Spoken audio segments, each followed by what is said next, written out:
মানুষের বোঝা নেয়া। আমরা সাধারণত অন্য মানুষের বোঝা নিতে চাই না। আমরা চাই যে অন্যদের বোঝা আমার ঘাড়ে না আসুক। এটা আমরা পছন্দ করি যে আমার ঘাড়ে অন্যদের বোঝা না আসুক। আমি আমার বোঝায় কোন রকম টানি। অন্যদের বোঝা আমরা নিতে চাই না। কিন্তু এটা নবুয়তি বৈশিষ্ট্য হচ্ছে নবীরা অন্যদের বোঝা নিতেন। অন্যদের বোঝা নিতেন। অসহায় নিডি মানুষদের বোঝা নিজের ঘাড়ে নিতেন। এইটা আমাদের একটা অনেক বড় বৈশিষ্ট্য, কিন্তু আমরা এটা পছন্দ করি না সাধারণত।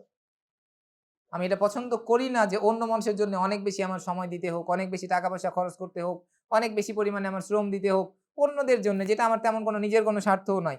এই রকমের কাজে আমরা সাধারণত সময় দিতে, অর্থ দিতে, শ্রম দিতে চাই না, কিন্তু এটা নবুয়তি বৈশিষ্ট্য যে নবীরা অন্যদের বোঝা নিতেন। অন্যদের বোঝা নিবেন, নিজে শুধু স্কিপ করার চেষ্টা করবেন না, নিজে সেফ থাকতে চেষ্টা করবেন না। কোন মানুষ বিপদে পড়ছে, আপনি দৌড়ে তাকে মানে উদ্ধার করতে যাবেন, আপনি শুধু সেফ থাকতে চাইবেন না। এটা অত্যন্ত নিকৃষ্ট মানসিকতা যে আপনি শুধুমাত্র সেফ থাকতে চান। আপনি সেফ থাকতে চাইলেও পারবেন, আল্লাহ যদি আপনাকে সেফ না করেন। আমি তো বললাম আমি ঢাকায়